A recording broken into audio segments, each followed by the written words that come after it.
बुद्ध की कहानियां भले ही आज की न हों, पर उनके कथा मानवीय भावों से जुड़े हुए हैं। इसीलिए वे आज भी हमारा मार्गदर्शन करती हैं।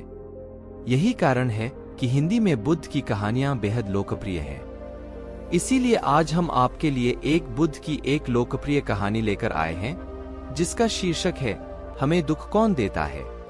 यह एक ऐसी कहानी है जो हर किसी के कर्म को छू जाती है। हमें उम्मीद है कि गौतम बुद्ध की ये कहानी आपको पसंद आएगी। एक बार महात्मा बुद्ध किसी गांव में प्रवचन दे रहे थे। वे अपनी बात को समाप्त करते हुए बोले, मानव के दुख का कारण है स्वयं को किसी से बांधना। जहां भी मोह होता है, बंधन होता है, वहां दुख स्वयं ही उत्पन्न हो जाता है। अपने बंधनों को जानें और उनसे बाहर निकलने का प्रयास करें।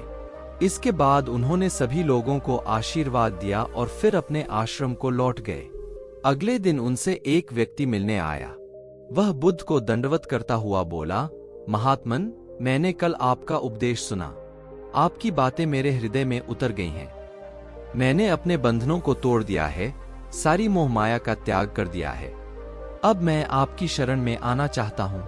उस व्यक्ति की बातें सुनकर बुद्ध मुस्कुराए और धीरे से बोले, मुझे विस्तार से बताओ वत्स, तुमने कौन कौन से बंधन तोड़े और किसका मोह त्याग दिया है।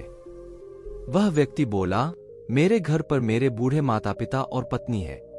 मेरा एक छोटा बच्चा भी है। मेरी पत्नी बहुत बीमार रहती है। उसके कष्ट देखकर मैं अक्सर सोचता रहता था कि वह मर जाए तो उसके कष्ट दूर हो जाए। उसकी वजह से मैं बहुत दुखी रहता हूँ। लेकिन कल जब मैंने आपका उपदेश सुना तो मेरी समझ में आ गया कि मेरे परिवार से मेरा बंधन ही मेरे दुख खोन का कारण है। अगर मैं इसके चक्कर में पड़ा रहूंगा तो कभी सत्य को नहीं जान सकूंगा। इसलिए मैं अपने घर को त्याग कर आपके पास आया हूँ। बुद्ध ने पूछा, क्या तुम सचमुच सभी बंधनों से मुक्त हो गए हो? देख लो, कहीं कोई बंधन तुम्हारे पीछे रह तो नहीं गया? वह व्यक्ति बोला, नहीं प्रभु, मैं अपने जीवन की सारी चीजों को पीछे छोड़ आया हूं और अब आगे बढ़ना चाहता हूं। बुद्ध ने कहा, अगर ऐसी बात है तो फिर ठीक है। आज तुम यहीं आश्रम में रुको। कल मैं तुम्हें बताऊंगा कि तुम्हें क्या करना है। बुद्ध ने अपने एक शिष्य की ओर इशारा किया। शिष्य ने उसे आश्रम के अतिथि कक्ष में पहुंचा दिया। वह व्यक्ति उत्सुकतापूर्वक आश्रम की गतिविधियां देखता रहा। उन्हें देखकर वह बहुत प्रसन्न हुआ और अपने सौभाग्य पर इतराता रहा। अगले दिन बुद्ध ने उस व्यक्ति को एक कार्य सौंपते हुए कहा, तुम्हें पूर्व की दिशा में जाना है। वहां पर तुम्हें एक गांव मिलेगा। गांव के बाहर ही एक साधिका का घर है। वह तुम्हें कोई वस्तु देगी। उसे लेकर तुम्हें वापस मेरे पास आना है। वह व्यक्ति पूर्व दिशा की ओर चल पड़ा। गर्मी का मौसम था। कुछ ही देर में वह पसीने से तरबतर हो गया। उसे प्यास भी सताने लगी। वह सोचने लगा कि अगर इस समय मैं अपने घर पर होता तो इस तरह गर्मी में पसीना नहीं बहाना पड़ता। कुछ दूर और चलने पर उसे भूख भी सताने लगी, पर वह एक सुनसान और बंजर रास्ता था।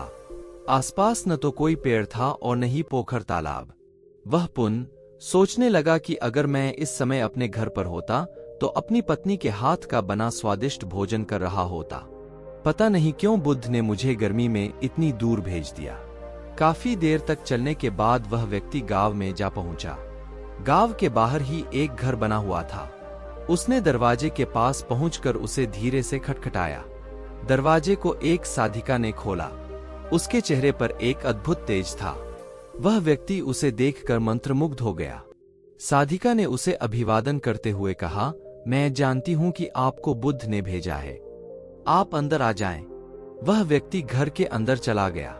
साधिका के कहने पर उसने पानी से हाथ मुंह धोया और एक चटाई पर बैठ गया। साधिका ने उसके सामने भोजन की थाली रख दी। वह जल्दी जल्दी भोजन करने लगा। अचानक उस व्यक्ति की नजर साधिका के पैरों पर पड़ी।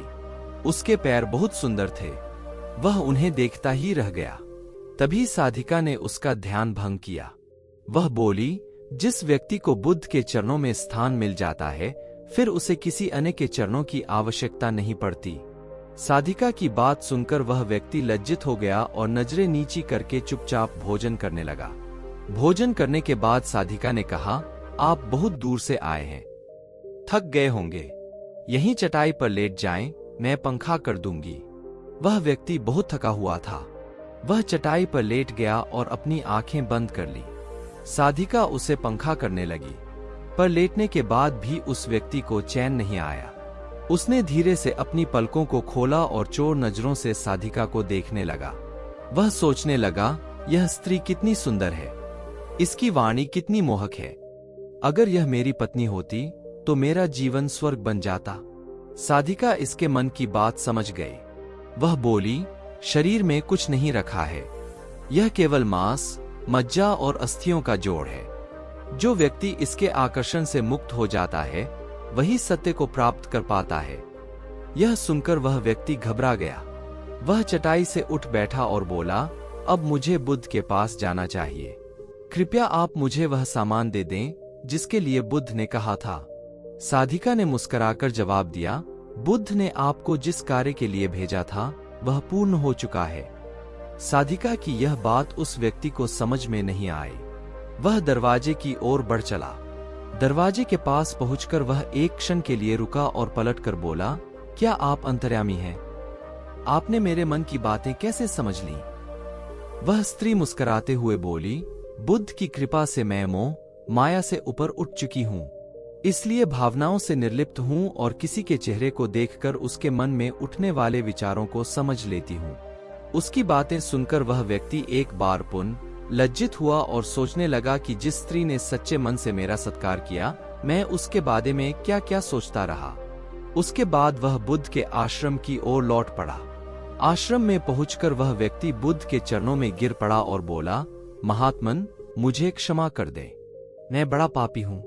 उसकी बात सुनकर बुद्ध मुस्कुराए और बोले, मैंने तुम्हें साधिका के पास इसीलिए भेजा था ताकि तुम अपने आप को देख सको। अब मुझे बताओ, क्या तुम सचमुच मोह और बंधन को त्याग चुके हो? वह व्यक्ति कुछ नहीं बोला।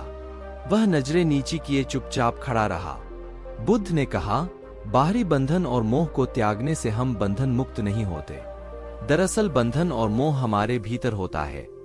तुमने परिवार को छोड़ दिया और सोचा कि मैं बंधन मुक्त हो गया, लेकिन जैसे ही तुम्हें अवसर मिला तुम्हारे भीतर का मोह जाग उठा और इसी वजह से आज तुम अपने आप को पापी समझ रहे हो।